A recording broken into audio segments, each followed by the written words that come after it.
Bismillah, hai sahabat Fathers, aku Hana. Di sini aku mau kasih tahu apa aja sih job desk pada bidang admin dan finance. Job desk yang pertama yaitu tugas administratif. Poin-poin yang terdapat di dalamnya, yang pertama, pengelolaan dokumen, yaitu mengelola, mengarsipkan, dan menjaga keamanan dokumen perusahaan seperti kontrak, laporan, dan korespondensi. Poin yang kedua, manajemen kantor, yaitu mengatur kebutuhan operasional kantor sehari-hari, termasuk persediaan, peralatan, dan fasilitas. Poin yang ketiga, pengaturan jadwal, yaitu menjadwalkan pertemuan, mengatur kalender eksekutif, dan memastikan pengaturan perjalanan bisnis. Poin yang keempat, layanan pelanggan, yaitu menangani panggilan telepon, email, dan permintaan informasi dari pelanggan dan klien. Poin yang kelima, data entry, yaitu memasukkan dan memperbarui data ke dalam sistem komputer dan database perusahaan dengan akurasi tinggi. Selanjutnya, job desk yang kedua yaitu tugas keuangan. Poin-poin yang terdapat di dalamnya, yang pertama, pembukuan, yaitu mengelola catatan keuangan perusahaan, termasuk pencatatan transaksi harian, penerimaan, dan pengeluaran. Poin yang kedua, laporan keuangan, yaitu menyusun laporan keuangan bulanan, triwulan, dan tahunan seperti neraca, laporan laba rugi, dan arus kas. Poin yang ketiga, penggajian, yaitu menghitung dan memproses penggajian karyawan, termasuk potongan pajak, tunjangan, dan bonus.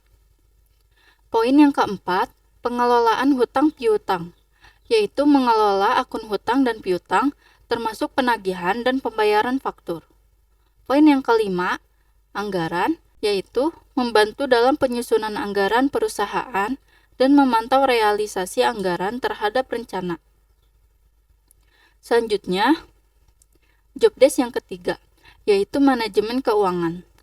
Poin-poin yang terdapat di dalamnya, yang pertama, analisis keuangan, yaitu melakukan analisis keuangan untuk mendukung pengambilan keputusan bisnis, termasuk analisis biaya dan pendapatan. Poin yang kedua, pelaporan pajak, yaitu menyiapkan dan mengajukan laporan pajak sesuai dengan peraturan yang berlaku. Poin yang ketiga, kontrol internal, yaitu mengembangkan dan mengimplementasikan prosedur kontrol internal untuk memastikan integritas dan akurasi laporan keuangan. Yang keempat, audit, yaitu berkoordinasi dengan auditor internal dan eksternal selama proses audit keuangan. Selanjutnya, job desk yang keempat, manajemen sumber daya manusia atau HR.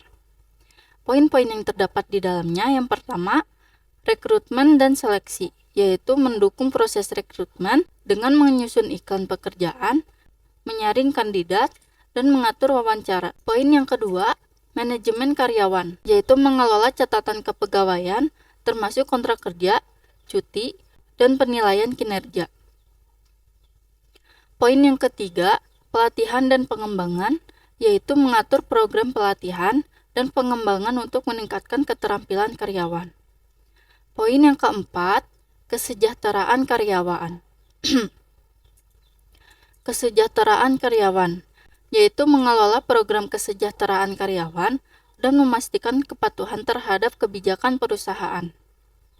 Selanjutnya, job desk yang kelima, yaitu komunikasi dan koordinasi. Poin-poin yang terdapat di dalamnya, yang pertama, komunikasi internal, yaitu menyampaikan informasi penting kepada staf melalui email, memo, dan rapat. Poin yang kedua, koordinasi dengan departemen lain, yaitu bekerja sama dengan departemen lain untuk memastikan kelancaran operasi bisnis. Poin yang ketiga, pengelolaan proyek, yaitu mengelola proyek administratif dan keuangan dari awal hingga selesai, termasuk penyusunan rencana proyek, pengawasan pelaksanaan, dan evaluasi hasil. Selanjutnya, job desk yang keenam, pelayanan pelanggan, dan hubungan vendor. Poin-poin yang termasuk di dalamnya yaitu yang pertama, layanan pelanggan, yaitu menangani pertanyaan dan keluhan dari pelanggan dengan profesionalisme dan efisiensi. Poin yang kedua, hubungan vendor, yaitu mengelola hubungan dengan vendor dan pemasok, termasuk negosiasi kontrak dan penanganan masalah penyebaran. Selanjutnya, job desk yang ketujuh, yaitu pengembangan dan kepatuhan. Poin-poin yang terdapat di dalamnya yang pertama, kepatuhan regulasi, yaitu memastikan perusahaan mematuhi semua peraturan dan ketentuan yang berlaku, termasuk hukum ketenagakerjaan dan perpajakan.